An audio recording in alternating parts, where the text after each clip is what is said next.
Okay, I want to show you very quickly 3 different ways to use LinkedIn to reach out to people who we don't normally get to meet, get to see, get to touch, because really this is the start of the conversation so that you can meet these people, but they're not in the office. So how do you find them? We're going to use LinkedIn. First one, which is the easiest, is just simply type their name. As you start typing, if they're already in your database, this is how you're going to find them. They're going to be here. If they're not already in your database, now we got to go search. And there's a couple of different ways to do that. Very simply, add connections. They make the button nice and big and green right here. As it pulls up, we can type in their name, we can search email address, and we can send them an invite. Whether or not they're connected to us yet, they're going to get that invite. And that's okay.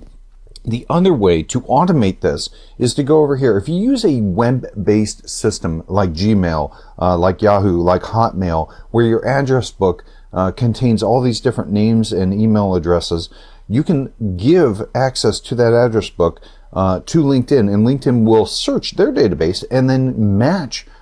If there's a John Smith and a John Smith, they will match them. They're not going to automatically send them anything. It's up to you. You can pick and choose. If there's an email address that matches an email address that they have, they're going to let you know. And so that's a way to search your address book that you've already got. Now, you don't have to use web-based email. If you use Outlook, you can export a comma-separated value, or ACT or Palm or any of the contact management systems. You can export a comma-separated value and then use this button to import that comma-separated value file into here and do the exact same thing.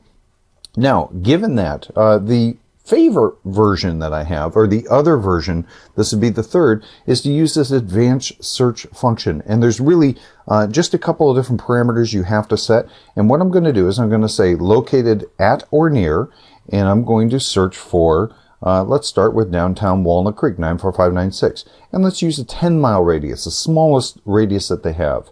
Then I go over here to industry, and I'm going to go down to real estate, because typically this is the way that somebody has created their, originally 3 years ago, they created their profile on here, and they did it using this, and they said, yeah, I'm in real estate. There's no realtor, there's nothing else, it's just real estate. And that's all you have to do. Set those 2 parameters, go down to the bottom, hit search, and you're going to see there's a lot of people in this area. And I'm searching a 10-mile loop. I have 3,056 this time. It's going to sort them to the people I'm connected to the people I'm not connected to. And so as I go down through this, these are real estate agents within a 10-mile circle of Walnut Creek who are connected to real estate in one way or another. And typically, they're all realtors. So to connect to them, all I have to do is just hover over them and say add to network. And then what I'm going to do is that's going to bring up a box, and it will automatically put in this little verbiage. Don't use this verbiage. What I want you to do is I want you to create a personalized message that you're going to send.